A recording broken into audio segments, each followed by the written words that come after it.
Kita masuk ke pembahasan pertama, yaitu larutan elektrolit dan larutan non-elektrolit. Sebenarnya jenis larutan itu ada 3, yaitu larutan non-elektrolit, larutan elektrolit lemah, dan larutan elektrolit kuat. Larutan elektrolit adalah larutan yang dapat menghantarkan arus listrik, memberikan gejala berupa menyalakan lampu pada alat uji atau timbulnya gelembung gas dalam larutan. Sedangkan larutan non-elektrolit adalah larutan yang tidak dapat menghantarkan arus listrik. Sebabnya karena larutan tidak dapat menghasilkan ion-ion. Contoh larutan elektrolit dan non-elektrolit.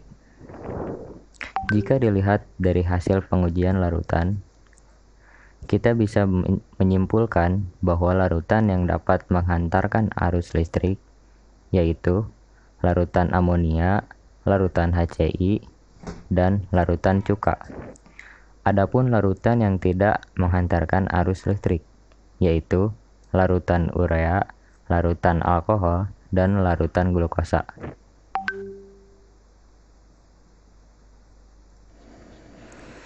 Adapun elektrolit yang tidak memberikan gejala lampu menyala tetapi menimbulkan gelembung gas adalah termasuk elektrolit lemah.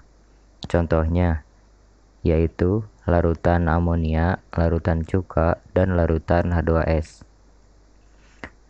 Larutan elektrolit kuat terbentuk dari terlarutnya senyawa elektrolit kuat dalam pelarut air.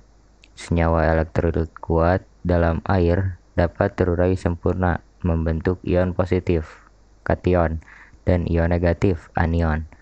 Arus listrik merupakan arus elektron. Pada saat dilewatkan ke dalam larutan elektrolit kuat, elektron tersebut dapat dihantarkan melalui ion-ion dalam larutan, seperti dihantarkan oleh kabel.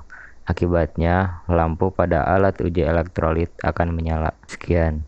Oke, kali ini kita bakal nyobain atau mencari tahu larutan apa saja yang bisa menyalakan lampu dan alasannya. Karena ya dari bagian dari praktek elektron. Yang pertama itu ada air biasa. Kenapa nggak bisa? Karena dia itu nggak punya aliran apa-apa. Terus yang kedua itu ada air garam. Air garam itu kenapa bisa menyalakan lampu dengan terang, ya kan? Di sini terang. Nah, itu tuh karena garam itu mempunyai ion-ion elektrik yang mana bisa menarik elektron-elektron dari katode ke anode, menciptakan arus listrik yang akhirnya menyebabkan si lampu bisa menyala terang. Nah, terus yang kedua, yang terakhir ada glukosa. Kenapa nggak bisa? Karena di sini glukosa itu gak punya ion-ion kayak gitu, jadi nggak bisa. Nah, seperti itu. Sekian. Pertama, kita akan melakukan uji coba pada larutan garam dapur. Untuk mempersingkat saja ya, supaya tidak terlalu lama, kita langsung uji cobakan saja terhadap larutan garam dapur. Dan bisa dilihat lampu di sini menyala terang dan di dalam larutan garam muncul gelembung-gelembung. Lanjut kepada uji coba asam cuka.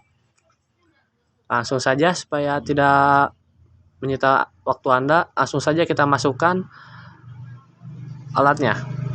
Nah, di sini kita bisa melihat lampunya tidak menyala, namun di dalam asam cuka muncul sebuah gelembung-gelembung. Lanjut kepada uji coba larutan gula pasir. Kita melakukan ini supaya mendapat ilmu pengetahuan. Nah, langsung dimasukkan saja kepada larutan gula pasir dan di sini bisa dilihat lampunya tidak menyala dan tidak ada gelembung-gelembung. Oke, kita masuk ke nomor selanjutnya, yaitu dalam pembuatan alat uji elektrolit dan non-elektrolit. Sebenarnya alat uji bisa juga kita beli di toko-toko elektrik lainnya, dari mulai harga yang terjangkau sampai harga yang cukup menguras kantong. Nah, tapi secara fungsi cukup sederhana, jadi cukup mudah bagi kita membuatnya sendiri. Nah, konsepnya cukup sederhana, yaitu kita butuh sebagai objek uji coba agar lebih aman kita gunakan lampu saja. Lalu jangan lupa tambahkan baterai sebagai sumber daya cadangannya. Nah, sebagai konduktor kita bisa menggunakan jepitan buaya yang bisa kita beli di toko elektronik juga. Terakhir ada yang namanya elektrode, itu sebagai konduktor ke larutan elektrolitnya. Nah, karena konsepnya cukup sederhana, langsung saja kita mulai dari tata cara pembuatannya. Oke, yang pertama siapkan dulu styrofoam dan untuk pangkuan lainnya. Bisa menggunakan kardus ataupun kayu asalkan tidak menyalurkan listrik agar lebih aman. Yang kedua, siapkan baterai dan dudukan lampu. Nah, setelah disiapkan langsung tempelkan saja ke pangkuannya. Lalu pasangkan lampu pada dudukannya. Nah, setelah itu pasangkan jepitan buaya ke baterainya dari mulai yang positif sampai yang negatif. Nah, sama ke dudukan lampunya juga pasangkan jepitan buayanya. Lalu setelah jadi seperti ini, nah ini sebenarnya udah jadi, tinggal kita uji coba saja dengan cara menyentuhkan kedua elektrodenya. Jika lampunya menyala, maka alat uji coba berhasil. Sekian, terima kasih.